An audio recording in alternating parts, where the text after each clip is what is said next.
Bitcoin voltando acima dos 70 mil dólares e algumas altcoins dando oportunidade para swing trade ou até mesmo compra para longo prazo. Vem comigo nesse vídeo aqui.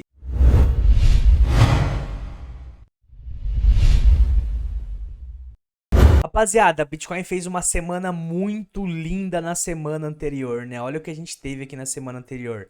Nada mais do que uma baita de uma barra martelo, né? Barra onde nos demonstra claramente aqui uma força forte compradora, onde o Bitcoin chegou quase na média 8 semanal aqui e continuou a alta, confirmando alta nessa semana atual, né? Tudo bem que a semana não fechou ainda, pode ser que o Bitcoin volte a cair e tudo mais, mas olhando isso daqui, claramente a estrutura de alta permanece, né? A gente vê claramente topos e fundos mais altos que os anteriores desde o ano passado, e agora a galera tava falando, agora vem a correção e que não sei o que lá. A gente teve aí nada mais do que quase um toque na média para confirmar mais alta, né?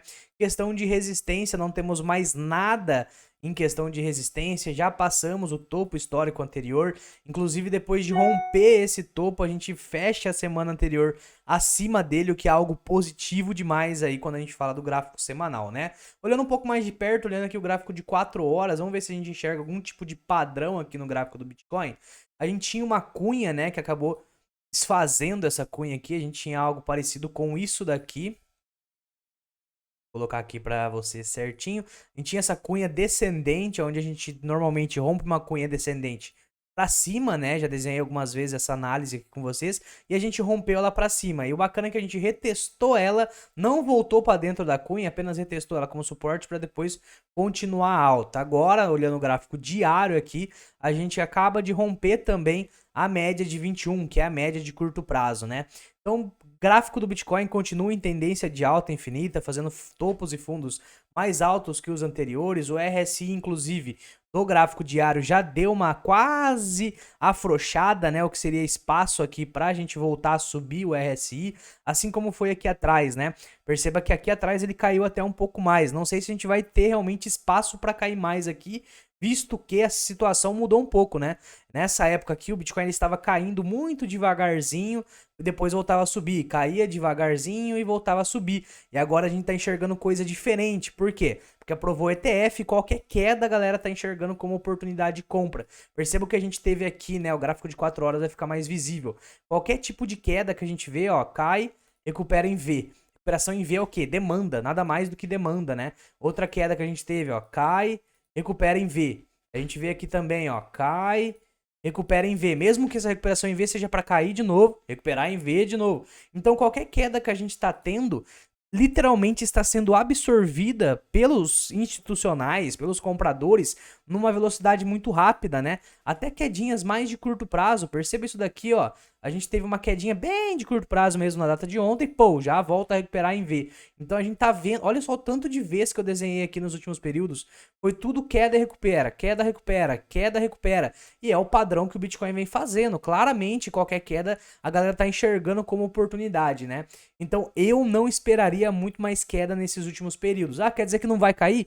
Não, eu não prevejo futuro, pode ser que caia e tudo mais, mas olhando graficamente falando, a gente está com muita demanda compradora. A gente vai ter diminuição da taxa de juros ainda nesse ano, não, se não for nessa reunião que vem, vai ser na outra reunião. A galera tá especulando muito, né? A reunião ali por volta de junho começar a cair taxa de juros. Isso daí é algo positivo para renda variável, né? A gente ainda vai ter questão de ETF de Ethereum, tudo bem que pode ser que adiem e tudo mais, mas é algo bullish. A gente vai ter o halving, menos de um mês pro halving, coisa muito positiva também. Então eu não enxergo nada que, pelo menos no momento, né, faça o gráfico do Bitcoin cair muito mais. Pode ser que aconteça alguma coisa no mundo, a gente está realmente vivendo algo esquisito, países se confrontando, né? Mas olhando em questão de economia, tá ok. Questão do próprio Bitcoin, tá lindo, ETF bombando. A gente tá vendo que teve 3 dias de bastante saída, né, de dinheiro pelos ETFs, mas ontem teve um dia de entrada e hoje também já recuperou todo o valor de saída que teve nos últimos dias. Então, assim, qualquer queda é oportunidade, na minha opinião, beleza? Agora eu separei 3 altcoins aqui que, na minha opinião, na minha análise, estão muito interessantes para swing trade ou até mesmo para comprar para longo prazo, né? Quando a gente fala de swing trade, rapaziada, a gente não faz trade com capital de longo prazo. Uma coisa é você ter uma carteira de longo prazo, nela você não mexe, é comprar e comprando aos poucos. Outra coisa é trade, você tem que ter uma pequena parte do portfólio para fazer trade, pelo menos é o jeito que a gente faz o nosso gerenciamento aqui. Antes de eu trazer essas 3 altcoins aí que eu mencionei que estão interessantes, fica o convite aí para o Desafio DeFi, mini curso que a gente vai dar já no começo da semana que vem, dias 2, 3 e 4 de abril, muito conteúdo sobre DeFi gratuitamente aqui, e depois a gente vai abrir a mentoria DeFizeiros. Já faz 6 meses que a gente não abre essa mentoria aí, beleza? Se inscreve aí. Próximo aqui, ó, rapaziada, questão de altcoin. Temos, por incrível que pareça, a ApeCoin fazendo uma movimentação interessante. A ApeCoin, ela estourou a tampa do balão nesses últimos dias, né? Saiu aqui de 1,29, bateu lá 2,70 praticamente aí 2 vezes. Agora ela tá dando um pullback aqui. Esse pullback ele acabou vazando para baixo da média 8, que é a média rosa, né? E agora ela volta acima da média 8. Retesta e tá tentando confirmar uma alta aqui interessante para talvez no semanal, olha como é que vai ficar mais nítido aqui quando a gente muda pro gráfico semanal. No semanal, o que ele tá tentando fazer? Nada mais do que uma base de preço, que inclusive muito bonita, né? Olha só que bonito, ó. Fundo mais alto que o anterior, a gente consegue enxergar mais um fundo mais alto que o anterior, em cima da média 8 para tentar continuar essa tendência de alta. Só o tempo vai nos dizer, né? Quando a gente fala de swing trade, a gente tá falando do quê? De operações que o risco-retorno irão valer a pena. Essa aqui será que vale a pena? A gente pode simular isso aqui. Por exemplo, aonde eu colocaria o stop aqui nessa operação? Eu gosto sempre de pôr abaixo do fundo anterior. Onde está o fundo anterior? Aqui, ó. E abaixo da média, obviamente. Então, coloca o stop, por exemplo, abaixo do fundo anterior e abaixo da média, stop de 5, 6%, onde seria o alvo? O alvo pode ser aqui, que vai ser uma resistência, ou até mesmo nessa agulhada que ele deu aqui. Vamos ver como é que vai ficar. Eu fecharia já no primeiro aqui, ó. Percebe que é 20%. Muito difícil vai acontecer esse alvo aqui em 2 dias, em um dia, né? Então, normalmente é um swing trade que demanda 3, 4 dias, é o que eu prefiro operar aqui, tá bom? Então, olha só, você está arriscando perder 5% para ganhar, por exemplo, 24%.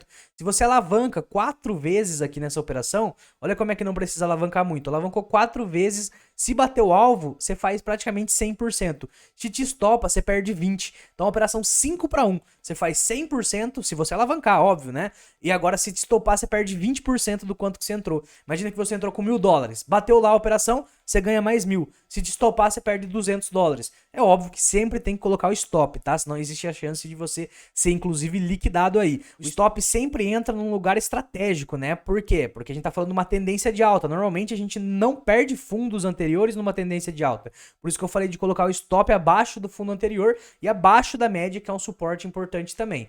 Beleza? Essa é a primeira que eu queria mostrar aqui pra vocês. A gente tem alguns motivos de entrada aqui, que seriam o quê? A gente tem nada mais, nada menos do que média 8 semanal, já é um motivo. Se você coloca uma linha aqui, você consegue enxergar claramente que é uma linha, né? Uma região muito importante para Ape, né? Olha só o tanto de toques que a gente tem nessa região. Tocou aqui agora, né, como suporte, toca como topo aqui, toca como resistência aqui também várias vezes. Você vai voltando aqui, ó, foi fundo aqui atrás, fundo aqui, resistência aqui. Então, é uma região de price action importante também. Tá bom? Já são motivos interessantes aí que, na minha opinião, vale a pena ficar de olho. Outra que tá bem legal aqui, Optimus. Olha só o que a Optimus está fazendo, bem parecida com o OP, inclusive, né? Vamos começar pelo semanal aqui na Optimus e olha só, ela vem numa estrutura de alta muito forte, muito bonita, né? Fazendo topos e fundos mais altos que os anteriores. Deu uma agulhada, voltando aqui na média 8 com uma puta barra bonita semanal aqui, ó, essa barra martelo também, igual do Bitcoin.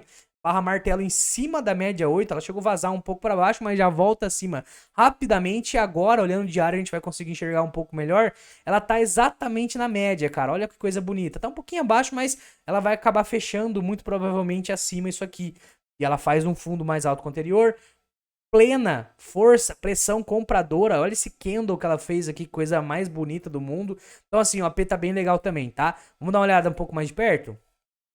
Quando a gente para olhar um pouco mais de perto, o que a gente tem aqui? Exatamente, a média 8, onde eu tentaria colocar o stop. Igual eu falei, tentaria colocar abaixo do fundo anterior. Por que tentaria? Porque o stop também não pode ficar muito longo, né, rapaziada? Vamos ver se ele vai ficar muito longo se a gente colocar ali. Vamos ver se vai ficar valendo a pena o risco-retorno. Se eu coloco o stop abaixo dessa linha que eu tracei, ó, pô, 7% tá aceitável. O alvo nesse topo aqui, ó. Por que eu falo de fechar o alvo no topo? Porque a gente fala que normalmente topo são regiões, né, de resistência. Então eu gostaria de fechar antes de chegar nessa resistência, essa operação. Não quer dizer que ela não vai estourar isso aqui para cima, né? Pode ser que ela estoure. Então você pode também ir subindo o stop, que é uma estratégia muito legal, e não fechar a operação e só fechar na hora que ela em algum momento te estopar, mas com lucro, né? Então você pode tirar o stop daqui, ir subindo, ir subindo, ir subindo. Olha o risco retorno dessa operação, ela aqui já tá um pouco diferente da Ape, né? Eu não alavancaria, por exemplo, 5 vezes igual eu falei da Ape. Por quê? Se alavancar 5 vezes com stop de 7% é diferente de alavancar 5 vezes com stop de 5%, né? Que era o caso da Ape. Aqui, por exemplo, eu colocaria, por exemplo, no máximo 4 vezes ou até 3 vezes de alavancagem. Olha só como é que ficaria isso aqui, ó. Se estopar quando você tá com 4%, a gente tá falando aí de 28% negativo. Agora, se já bateu o alvo, se você tá alavancando 4 vezes, vai bater mais de 100%. Então essa aí é a minha visão para essa operação de OP. Lembrando que não é recomendação de investimento, só na minha opinião é um ativo que tá bem interessante, questão de risco-retorno para um swing trade, tá? Vamos ver, tem mais uma aqui que eu separei para vocês, DIDX. Olha só que interessante como é que tá a DIDX nesse exato momento, tá? Primeiramente que olhando aqui o gráfico mais de longo prazo, a gente pode colocar no gráfico diário, a gente enxerga aqui na DIDX um padrão interessante, né? Que seria quase uma xícara. Tudo bem que falta ela fazer a outra alça aqui, e esse é um padrão de rompimento para cima. Ou você pode considerar esse outro movimento aqui, ó. Aqui também pode ser exatamente a xícara e aqui já a alça, né? Então ela precisaria estourar isso aqui. Caso ela faça essa movimentação, a alça em si é um padrão que rompe para cima. Se ela romper para cima isso aqui, a gente tá falando dela buscar alvos bem lá em cima, mas isso aí demoraria semanas, né? Não deixaria a operação aberta tudo isso de tempo. Outra coisa que tá legal aqui na própria DIDX, claramente uma linha de tendência de alta, né? Deixa eu colocar mais certinho aqui. Olha lá, ó, linha de tendência de alta, ela tá exatamente no fundo dessa linha de tendência de alta. Outra coisa que tá interessante aqui no caso da DIDX, ela tá exatamente na média 8 semanal. DIDX, inclusive, é um ativo que a gente tá com a operação aberta. A gente abriu a operação exatamente nesse dia aqui, ela chegou a bater alvo e agora ela tá retornando exatamente onde a gente abriu. Então tá interessante de novo, tá? A gente abriu a operação lá na sala de sinais esses dias aqui em DIDX. Olha só que bacana como é que ficaria o risco-retorno disso daqui. A gente coloca aqui, ó, posição comprada. O alvo, eu gosto sempre de fechar antes da resistência. O stop, eu gosto sempre de pôr abaixo do fundo anterior, que estrategicamente falando, né? A gente consegue ver que é um stop de, 5%, para ficar até um pouco mais longe aqui, e um alvo de 30%. Isso aqui tá lindo demais. Se alavanca 5 vezes, mesma coisa lá da Ape, né? Alavanquei 5 vezes aqui, por exemplo. Se te estopar, você perde aí 25%.